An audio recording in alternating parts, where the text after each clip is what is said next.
अभी हम लोग जो पढ़ रहे हैं वो क्या चीज पढ़ रहे हैं बताओ? आइसोमेरिज्म इन अल्कीन्स की। अल्कीन में कितने तरह का आइसोमेरिज्म होता है और वो कैसे कैसे होता है?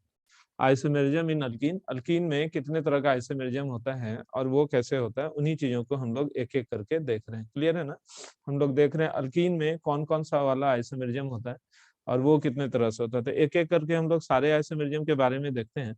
सबसे पहला जो है that one is chain isomerism. सबसे पहला जो है वो कौन सा है बताओ? सबसे पहला जो है that is chain isomerism. Isomerism in alkyne में जो सबसे पहला हम लोग देख रहे हैं वो कौन सा देख रहे हैं बताओ? Chain isomerism. चेन आइसोमेरिज्म क्या होता है कि ऐसा आइसोमेरिज्म जो कि कार्बन स्केलेटन के बदलने के वजह से राइज हो, उसे ही हम लोग क्या नाम देते हैं बताओ? Chain isomerism. जैसे कि अभी हम लोग यहाँ पर बात कर रहे हैं, कोई दो ऐसा एग्जांपल हम लोग ले लेते हैं जो कि चेन आइसोमेरिज्म दे। तो उसमें सबसे बेहतर एग्जांपल है C4H8। अल्कीन है तो फॉर्मूला CnH2n होगा। तो C4H8 तुम ध्यान से देखो, CH2CH डबल बॉन्ड CH2, ये अल्कीन है। और एक दूसरा अल्कीन तुमको नजर आ रहा होगा CH3 डबल बॉन्ड CH2। देखा? ये जो है this compound is actually but 1 ene, और ये जो कंपाउंड है इस कंपाउंड को हम लोग बोलते हैं प्रोप 2 मिथाइल प्रोप 1 इन। शायद तुम लोग देख पा रहे होगे, इस तरह से कंपाउंड है। बस यहीं से शुरू किए हैं, बस अभी शुरू ही हुआ। आइसोमेरिज्म इन अल्कीन में सबसे पहले हम लोग चेन आइसोमेरिज्म देख रहे हैं कि हम लोगों को देखना है कि अल्कीन कौन कौन सा आइसोमेरिज्म दे सकता है। उसमें सबसे पहला जो है वो है चेन आइसोमेरिज्म, और वो है C4H8। C4H8 जो है CH3 CH2 CH double bond CH2 CH3 CH3 double bond CH2। जैसे ये कंपाउंड तुमको यहाँ पर नजर आ रहा है। तो ये दोनों यहाँ जो ये पहला है और दूसरा है, तुम देख भी पा रहे होगे कि दोनों का कार्बन स्केलेटन अलग अलग है। क्लियर नजर आया कि ये जो कंपाउंड है इसमें 4 कार्बन कुछ इस तरह से है, यहाँ जो कंपाउंड तुमको नजर आ रहा है उसमें 4 कार्बन कुछ इस तरह से। तो तुम देख रहे हो एक पहला वाला में स्ट्रेट चेन कार्बन है और दूसरे वाले में ब्रांच चेन है। तो तुमसे अगर पूछा जाए तो ये पहला एंड दूसरा कि 1 and 2 are chain isomers of each other. Chain isomers of each other, ये पहला और दूसरा जो है एक दूसरे का कैसा आइसोमर कहलाएगा बताओ? ये पहला और दूसरा जो है एक दूसरे का चेन आइसोमर कहलाएगा। The first and second are actually chain isomers of each other. ये जो पहला और दूसरा है ये दोनों एक दूसरे का कैसा आइसोमर कहलाता है? Chain isomer. चेन के बाद हम लोग देख रहे हैं किसके बारे में? तो चेन के बाद हम लोग देख रहे हैं पोजीशन आइसोमेरिज्म के बारे में। चेन के बाद जो है हम लोग किस चीज के बारे में देख रहे हैं बताओ? Position isomerism. तो अल्कीन जो है वो पोजीशन आइसोमेरिज्म भी दे सकता है। वो कैसे? कि डबल बॉन्ड के पोजीशन के बदलने से जो आइसोमेरिज्म क्रिएट होगा। जैसे कि तुम लोग यहाँ देखो C4H8 है ना? C4H8 है तो तुम देख पा रहे होगे CH3 CH2 CH double bond CH2। हम लोग कार्बन स्केलेटन वही रखते हैं, कार्बन स्केलेटन में बदलाव नहीं करते हैं, कार्बन स्केलेटन जो था वही रखें। लेकिन तुम ध्यान से देखोगे तो ये जो कंपाउंड है दिस इज ब्यूट 1 इन, और ये जो कंपाउंड तुमको नजर आया दिस इज ब्यूट 2 इन। दिख रहा है? ये जो पहला कंपाउंड है इस कंपाउंड को हम लोग क्या नाम देंगे? ब्यूट 1 इन। और ये जो दूसरा कंपाउंड है उसको हम लोग क्या नाम देंगे? ब्यूट 2 इन। तो ब्यूट 1 इन और ब्यूट 2 इन जो है एक दूसरे का कैसा आइसोमर कहलाएगा? तो ब्यूट 1 इन और ब्यूट 2 इन जो है ये एक दूसरे का पोजीशन आइसोमर कहलाएगा। क्लियर है? यानी कि 1 and 2 are which kind of isomer of each other? तो 1 and 2 are position isomers of each other. Position isomers of each other। ये पहला और दूसरा जो है एक दूसरे का कैसा आइसोमर कहलाएगा? तो ये पहला और दूसरा जो है एक दूसरे का पोजीशन आइसोमर कहलाएगा। क्लियर है? First and second are actually position isomer of each other. इसके बाद फंक्शनल आइसोमर होता है, लेकिन हम लोग यहाँ पर फंक्शनल आइसोमर को ही रिंग चेन आइसोमर के रूप में काउंट कर लेते हैं। Ring chain isomerism. Ring chain isomerism की अगर हम लोग बात करें तो क्या होता है? What actually ring chain isomerism is? तो रिंग चेन आइसोमेरिज्म करने का मतलब जैसे कि तुम लोग यहाँ पर देखो कि ये है तुम्हारा C4 C4H8 है ना। तो इस कंपाउंड के साथ जैसे कि ये तुमको दिखा CH3 CH2 CH double bond CH2 ये ब्यूटीन है। और इसी कंपाउंड को हम लोग इस तरह से भी लिख सकते थे CH2 CH2 CH2 CH2 ये है साइक्लोब्यूटेन। दिस इज ब्यूट 1 इन या सिंपली ब्यूटीन भी लिख सकते हैं और इसको हम लोग साइक्लो ब्यूटेन बोले। तो तुम देखो सेम मॉलिक्यूलर फार्मूला के साथ कंपाउंड कभी ओपन चेन स्ट्रक्चर के साथ रह जाता है और कभी साइक्लिक स्ट्रक्चर के साथ रह जाता है। तो ये पहला और दूसरा जो है यहाँ पर जो तुम देख पा रहे हो 1 and 2 R ring chain isomers of each other. कि एक दूसरे का कैसा आइसोमर है बताओ। ये पहला और दूसरा जो है एक दूसरे का रिंग चेन आइसोमर है। क्लियर हुआ। रिंग चेन आइसोमर किसको बोलते हैं कि ऐसा आइसोमर जिसमें कार्बन स्केलेटन के बदलने की वजह से, जैसा कि तुम लोग यहाँ पर देख पा रहे हो कि इसके बदलने के वजह से जो आइसोमरिज्म क्रिएट होता है उसे ही हम लोग क्या नाम देते हैं, रिंग चेन आइसोमर्स। एकदम सिंपल।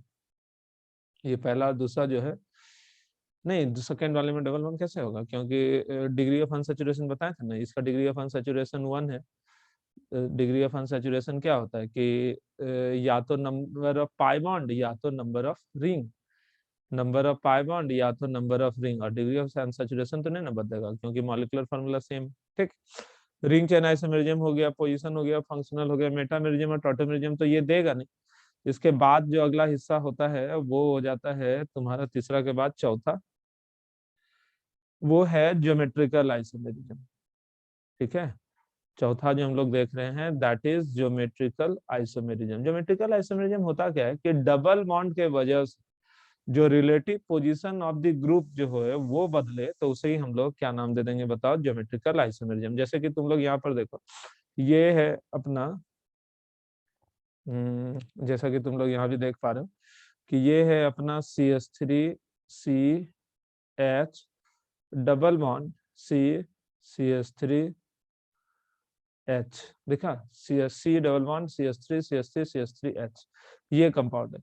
इस कंपाउंड का मॉलिक्यूलर फार्मूला C4H8 है जैसा कि तुम लोग देख पा रहे होगे। तो C4H8 ये भी है, थोड़ा इधर खिसका देता।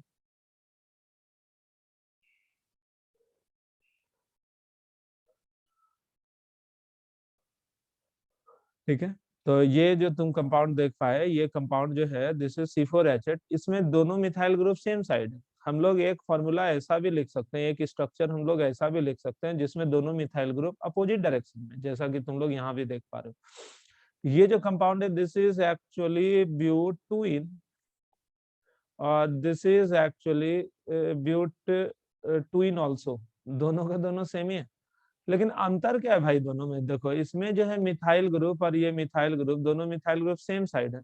और इसमें जो दो मिथाइल ग्रुप तुमको नजर आ रहा है दोनों मिथाइल ग्रुप सेम नहीं बल्कि अपोजिट साइड है। दिखा, पहला वाला में दोनों मिथाइल ग्रुप सेम साइड है और दूसरे वाले में दोनों मिथाइल ग्रुप अपोजिट साइड है। अगर सेम जैसा चीज अपोजिट साइड हो तो उसके लिए हम लोग वर्ड यूज करते हैं ट्रांस, और अगर सेम साइड हो तो उसे हम लोग क्या नाम दे देते हैं, सिस। और ये जो दो आइसोमर तुमको यहाँ पर दिख रहा है सिस और ट्रांस, ये सिस और ट्रांस एक दूसरे का ज्योमेट्रिकल आइसोमर। ये पहला और ये दूसरा जो तुमको नजर आया, सिस किसको बोलते हैं बताओ। सिस हम लोग बोलते हैं ऐसे ग्रुप को जिसमें कि दोनों सेम टाइप का चीज सेम साइड हो। और ट्रांस हम लोग कहाँ पर यूज करते हैं, अगर नहीं देख पा रहे हो तो ट्रांस जो होता है वो हम लोग कहाँ पर यूज करते हैं, ट्रांस हम लोग यूज करते हैं वहां पर जहां पर सेम जैसा चीज अपोजिट साइड में मौजूद हो। क्लियर है। सिस कहाँ यूज करते हैं, अगर सेम जैसा चीज सेम साइड हो तो सिस, और सेम जैसा चीज अपोजिट साइड हो तो उसे ही हम लोग क्या नाम देते हैं बताओ, ट्रांस। सिस मतलब सेम जैसा चीज सेम साइड हो तो सिस, और सेम जैसा चीज अगर अपोजिट साइड हो तो उसे ही हम लोग क्या नाम देते हैं बताओ, ट्रांस। इज इट ओके और नॉट। सिस मतलब सेम जैसा चीज सेम साइड, और ट्रांस करने का मतलब सेम जैसा चीज अगर अपोजिट साइड हो तो उसे ही हम लोग क्या नाम देते हैं, ट्रांस। क्लियर है। सिस और ट्रांस आइसोमेरिज्म समझ गए होगे तुम लोग। जो सिस आइसोमर होता है यहाँ पहले लिख देते हैं हम लोग कि 1 and 2 are geometrical isomers of each other. Geometrical isomers of each other. ये सिस और ट्रांस आइसोमर के लिए हम लोग ना कुछ विशेष बात भी लिख देते हैं कि जैसे कि यहाँ सिस और ट्रांस में, जैसे हम लोग यहाँ पर लिखते हैं कि सिस और ट्रांस में कौन ज्यादा पोलर है, तो तुम देखो CH3 जो होता है ना, इलेक्ट्रॉन रिपेलिंग ग्रुप, जिसको प्लस आई इफेक्ट बोलते हैं, जो बाद में जब हम लोग ये पढ़ेंगे तुम्हारा जनरल ऑर्गेनिक केमिस्ट्री GOC, तो वहां पर हम लोग देखेंगे इन चीजों को। ये देखो CH3 है, ये सिस है कि ट्रांस है, तुम ही लोग बताओ। और ये जो कंपाउंड तुम लोग देख पा रहे हो, ये डेफिनेटली तुम लोग भी समझ रहे होगे कि ये जो है ये कैसा आइसोमर है, बताओ। ये जो है दिस इज एक्चुअली ट्रांस। ये पहला वाला हो गया सिस, और दूसरा वाला जो तुम देख पा रहे हो, दूसरा वाला जो है वो कैसा आइसोमर है बताओ, दूसरा वाला जो है वो ट्रांस है। तो सिस आइसोमर में दोनों सेम जैसा चीज, सेम साइड है, तो तुम बताओ ये दोनों उल्टा लिख दिया कि ये धकेलने वाला ग्रुप है, तो ये भी धकेलेगा नीचे की तरफ, ये भी धकेलेगा नीचे की तरफ। तो बताओ तो डाइपोल मोमेंट म्यू नेट नीचे की तरफ होगा कि ऊपर की तरफ होगा? तो इसमें डाइपोल मोमेंट दोनों का रिजल्टेंट जो है म्यू नेट नीचे की तरफ होगा। इसमें क्या है, एक इधर धकेलेगा और एक इधर से धकेलेगा। बताओ तो दोनों डाइपोल मोमेंट एक दूसरे को कैंसिल कर देगा कि नहीं कर देगा? तुम बताओ कि यहाँ पर ये इधर धकेलेगा और ये इधर धकेलेगा, तो यहाँ पर डाइपोल मोमेंट कैंसिल नहीं हुआ, तो mu net not equals to 0, और यहाँ पर mu net is equals to 0, क्योंकि ये कैंसिल कर दिया ना, तो म्यू नेट बराबर 0। तो डाइपोल मोमेंट जैसा कि तुम लोग देख पा रहे हो एक दूसरे को कैंसिल कर दे रहा है, तो किसका डाइपोल मोमेंट जो है वो ज्यादा हो? इन दोनों में डाइपोल मोमेंट जो है पहला वाला का ज्यादा होगा। तो बताओ तो तुमसे अगर पूछ ले कोई कि सिस और ट्रांस आइसोमर में which one is more polar in nature, तो तुम जवाब दोगे cis isomer is more polar than trans isomer. तुमसे अगर पूछ ले कोई कि सिस आइसोमर और ट्रांस आइसोमर में कौन ज्यादा पोलर होगा, तो तुम जवाब दोगे सिस आइसोमर ज्यादा पोलर होता है और ट्रांस आइसोमर जो होता है वो कम पोलर होता है। सिस और ट्रांस में कौन ज्यादा पोलर होता है? सिस आइसोमर ज्यादा पोलर होता है और ट्रांस आइसोमर कम पोलर होता है। ऐसे यहाँ पे पूछ लेना कि जो ज्यादा पोलर है तो इंटरमॉलिक्यूलर फोर्स ऑफ अट्रैक्शन किसमें ज्यादा होगा? कौन सा इंटरमॉलिक्यूलर फोर्स ऑफ अट्रैक्शन यहाँ रहेगा? डाइपोल डाइपोल इंटरेक्शन, उसमें ज्यादा होगा सिस वाले में। तो सिस वाले में डाइपोल डाइपोल इंटरेक्शन ज्यादा अगर पूछ ले तुमसे बाई चांस कि किसका बॉइलिंग पॉइंट ज्यादा होता है, तो तुम बोलोगे सिस आइसोमर का बॉइलिंग पॉइंट ज्यादा होता है। क्लियर है? बॉइलिंग पॉइंट किसका ज्यादा बोलेगा? सिस आइसोमर का। लेकिन मेल्टिंग पॉइंट का ऑर्डर उम्मीद से अलग होता है, मेल्टिंग पॉइंट ट्रांस आइसोमर का ज्यादा होता है। क्यों? तो due to better stacking in solid state, due to better stacking in solid state, कि सॉलिड स्टेट में ज्यादा अच्छे से बैठ जाता है, इसी वजह से मेल्टिंग पॉइंट किसका ज्यादा होगा, सिस वाले का या फिर ट्रांस वाले का? सिस वाले का मेल्टिंग पॉइंट जो होगा, सिस वाले का बॉइलिंग पॉइंट ज्यादा और ट्रांस वाले का मेल्टिंग पॉइंट जो होता है वो ज्यादा होता है। क्लियर? ऐसे सिस ट्रांस आइसोमेरिज्म जो होता है ना, साइक्लिक रिंग में भी देखने को मिलता है, लेकिन वो अभी हम लोग यहाँ पर स्किप कर रहे हैं। क्यों? क्योंकि हम लोग तो अभी अल्कीन के लिए पढ़ रहे हैं ना। तो अल्कीन जो है इतने तरह का आइसोमेरिज्म दे सकता है, जैसा कि तुम लोग देखे, सारे लोग लिख लिए हो यहाँ तक? जल्दी से लिखो। नीचे लिखे हैं due to better stacking in solid state, STACKING, due to better stacking in solid state, कि सॉलिड स्टेट में चूंकि ज्यादा अच्छे से बैठ जाता है, इसीलिए सिस वाले का से ज्यादा मेल्टिंग पॉइंट जो होता है वो किसका होता है? ट्रांस आइसोमर का। क्लियर है? लिखो, अब हेडिंग देके लिखना, प्रिपरेशन ऑफ अल्कीन। अल्कीन हम लोग बनाते हैं कैसे कैसे, how can we prepare alkene? लिख लिया? जल्दी जल्दी लिखा।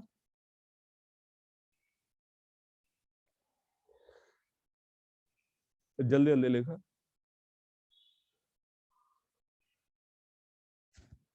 शायद हो गया। चलो, वेरी नाइस। लिखो, हेडिंग देके लिखो, preparation of alkyne.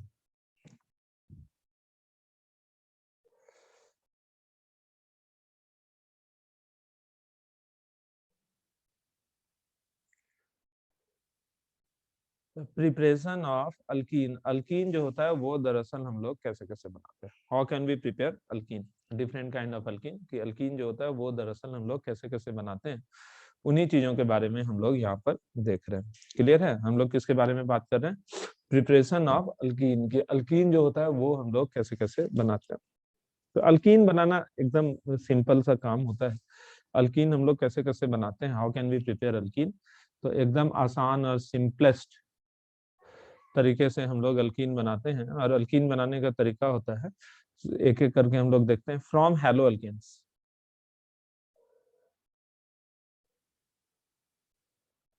From halo alkanes की हम लोग कैसे कैसे बनाते हैं बताओ, हैलो अल्केन से बनाते हैं।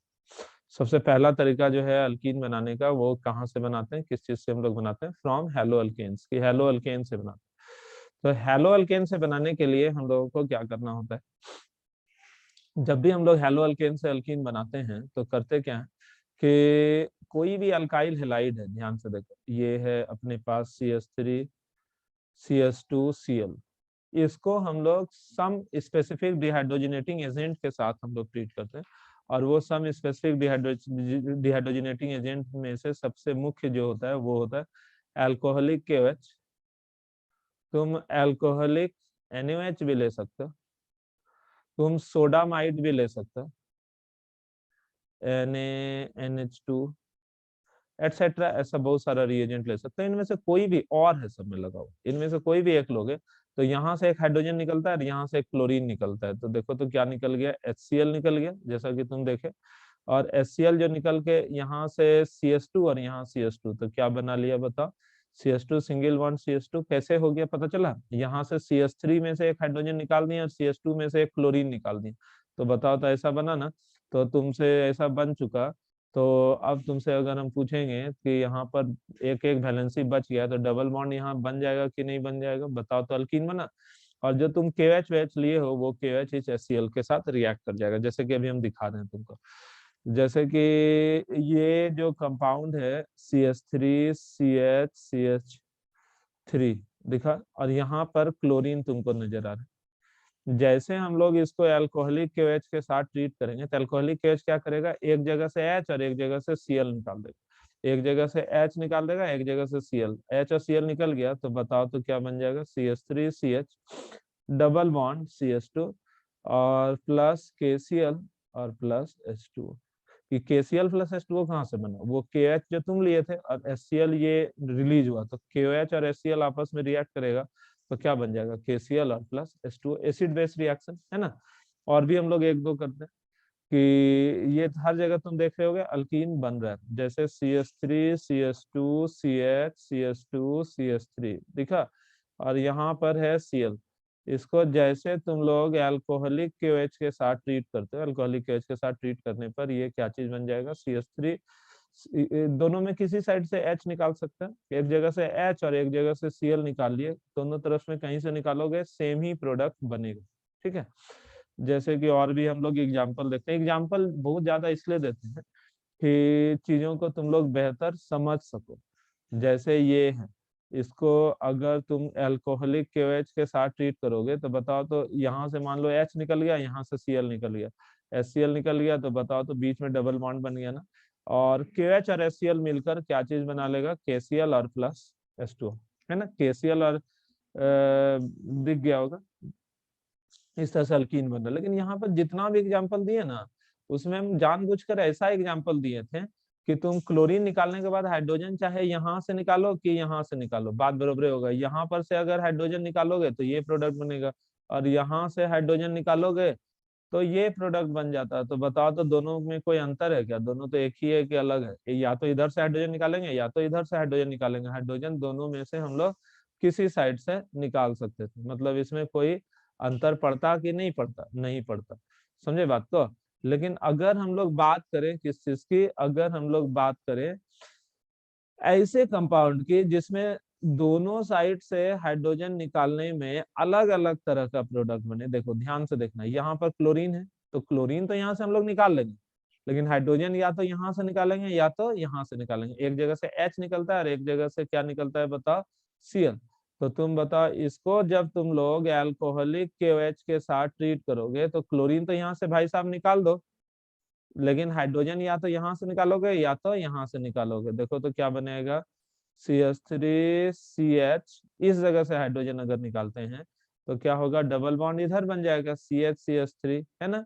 और क्लोरीन निकालने के बाद हाइड्रोजन अगर इस साइड से निकालोगे तो डबल बॉन्ड किस साइड बन जाएगा, CH3 CH2 CH double bond CH2। तो ये जो बन गया दिस इज ब्यूटवानिन, और ये जो बन गया दिस इज ब्यूट, सॉरी उल्टा लिख दिया क्या रे, हाँ उल्टा लिख दिया, ब्यूटूइन यहाँ बन गया, और यहाँ पर जो बन गया ये क्या बन गया बताओ, ब्यूटवनिन। जैसा कि हम लोग देख पा रहे हैं ब्यूटुइन बना, और एक दूसरे जगह पर क्या चीज बन गया, ब्यूटवनिन। तो अल्कोहलिक केवेज के साथ ट्रीट करने पर कुछ इस तरह का प्रोडक्ट बनता है। क्लोरीन को इस तरह से जैसे तुम अल्कोहलिक केवेज के साथ ट्रीट करोगे तो कभी ब्यूटुइन और कभी ब्यूटवनिन, जैसा कि तुम लोग देख पा रहे हो, वो बनेगा। क्लियर है। इसके बाद जैसे कि तुम लोग देखो यहाँ एक जगह ब्यूटुइन बन जा रहा है और एक जगह ब्यूटवनिन बन जा रहा है, जैसा कि तुम लोग देखो। तो अगर क्लोरीन के निकलने के बाद, क्लोरीन के निकलने के बाद हाइड्रोजन देखो या तो यहाँ से निकल सकता था या तो यहाँ से निकल सकता, यहाँ पर कितना हाइड्रोजन है, 2, और यहाँ पर कितना हाइड्रोजन है, 3।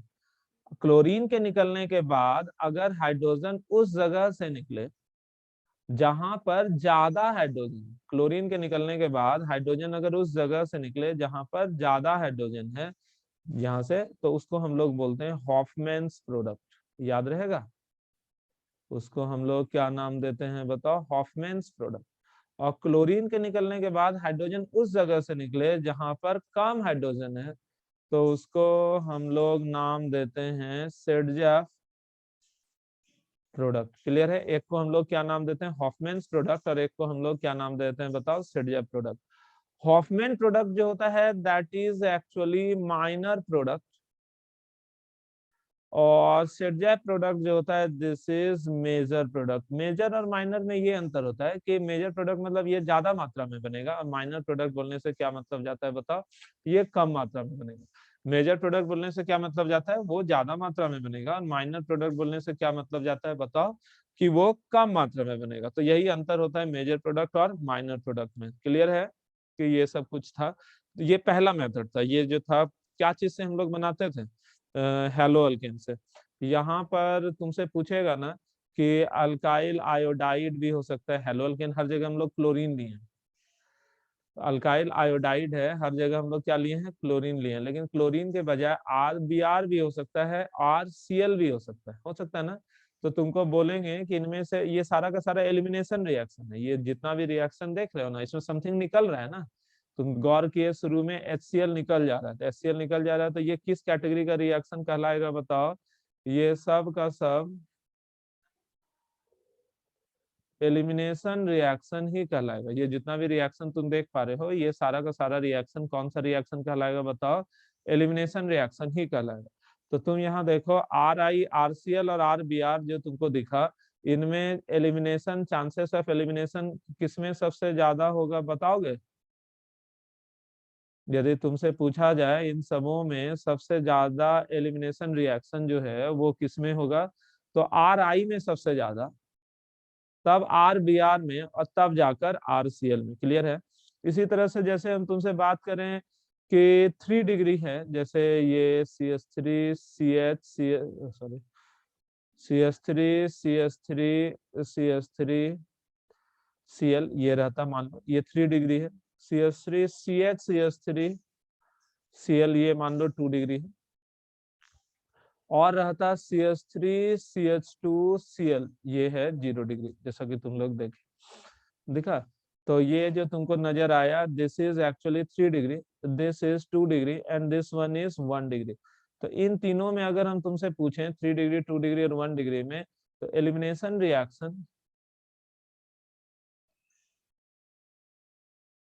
रिएक्शन तुमसे पूछा जाए तो किसमें सबसे ज्यादा होगा, तो 3 डिग्री 2 डिग्री और 1 डिग्री में सबसे ज्यादा एलिमिनेशन का चांसेस जो होगा वो 3 डिग्री में होगा, देन 2 डिग्री और तब 1 डिग्री में होगा। 3 डिग्री 2 डिग्री और तब 1 डिग्री में होगा। क्लियर है, शायद सीख गया होगा। 3 डिग्री 2 डिग्री और 1 डिग्री में सबसे ज्यादा एलिमिनेशन का चांसेस जो है वो किस में होगा, सबसे ज्यादा 3 डिग्री में, तब 2 डिग्री में, और तब जाकर 1 डिग्री में, जैसा कि तुम लोग एकदम क्लियर कट सीख पा रहे होगे। इज इट ओके और नॉट, डेफिनेटली ओके। ठीक है। चलो इसके बाद हम लोग जाते हैं अगले वाले हिस्से पर। 3 डिग्री 2 डिग्री 1 डिग्री शायद तुम लोग बहुत अच्छे से नहीं लिखे, लिखो जल्दी से लिखो। अब हम लोग सेकेंड वाला मेथड बनाते हैं, यही सबसे बड़ा मेथड यही था। सेकेंड थर्ड सब छोटे छोटे रिएक्शन सब है वो सब तेजी से निकल जाएगा।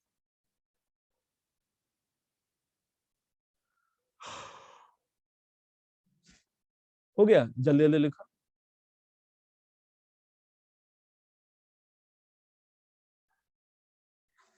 चलो, शायद हो गया होगा।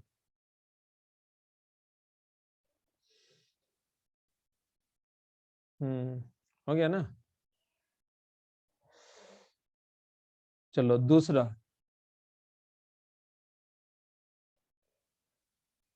डिग्री मतलब कुछ नहीं होता है, जैसे कि कोई कार्बन है, जैसे ये कार्बन है, यहाँ पर बहुत सारा कार्बन है, देखो ये वाला जो कार्बन तुमको नजर आ रहा है येलो वाला, ये कार्बन कितने कार्बन से जुड़ा हुआ है? एक कार्बन से जुड़ा हुआ है, तो दिस इज 1 डिग्री कार्बन। समझ में आई बात? ये येलो वाला भी देखो, ये कार्बन कितने कार्बनों से जुड़ा है? 2 कार्बनों से जुड़ा हुआ है, दिस इज 2 डिग्री कार्बन। ये कार्बन जो नजर आ रहा है, this this carbon is attached with three other carbon, that's why this one is called 3 degree carbon. देखा, ये है 1 डिग्री, ये भी है 1 डिग्री, और ये है 3 डिग्री, ये है 2 डिग्री, ये है 1 डिग्री। क्लियर है? अब मान लो कि इस कार्बन से 1 डिग्री वाले कार्बन से Cl जुड़ा हुआ है, this is 1 degree alkyl halide. Clear है? ये वाले कार्बन से Cl जुड़ा हुआ है, this is 3 degree alkyl halide. ये वाले कार्बन से क्लोरी Cl जुड़ा हुआ है, this is 2 degree alkyl halide. इस वाले से जुड़ा रहेगा, this is 1 degree alkyl halide. तो ये सब कुछ कुछ कुछ कुछ कुछ कुछ कुछ कुछ कुछ कुछ कुछ कुछ कहानी होती है। क्लियर है? 1 डिग्री, 2 डिग्री, 3 डिग्री। तो खैर यहाँ पर ध्यान से देखो, दूसरा मेथड हम लोग पढ़ रहे हैं, सेकेंड वाला। सेकेंड है फ्रॉम अल्कोहल या डिहाइड्रेशन ऑफ अल्कोहल। इसको हम लोग डिहाइड्रेशन नहीं बोल सकते। डिहाइड्रेशन मतलब क्या? वाटर का निकलना। और ये भी एक तरह का एलिमिनेशन रिएक्शन ही है। ये भी एक तरह का क्या चीज है बताओ? ये जो है एलिमिनेशन रिएक्शन ही है। देखा, ये जो है ये कैसा रिएक्शन है सोचो। This one is actually elimination reaction. Is it okay और नॉट? Definitely okay. समझे बात को? ये वाला जो रिएक्शन है, this reaction is elimination reaction. ये वाला जो रिएक्शन है, इस रिएक्शन को हम लोग क्या नाम देते हैं बताओ? Elimination reaction.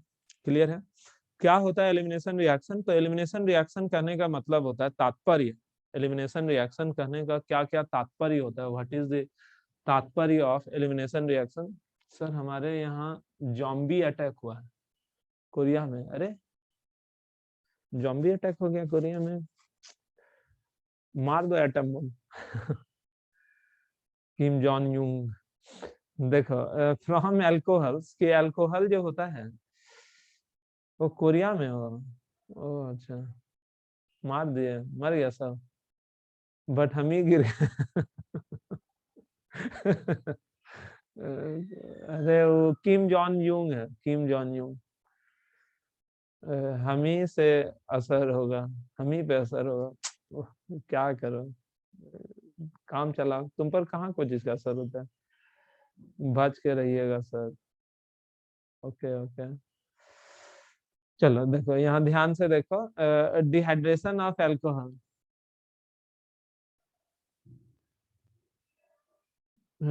Dehydration of alcohols के अल्कोहल का डिहाइड्रेशन जो होता है वो कैसे कैसे होता है? डिहाइड्रेशन ऑफ एल्कोहल्स, यहाँ ध्यान से देखो, डिहाइड्रेशन ऑफ एल्कोहल्स। रुको रुको रुको।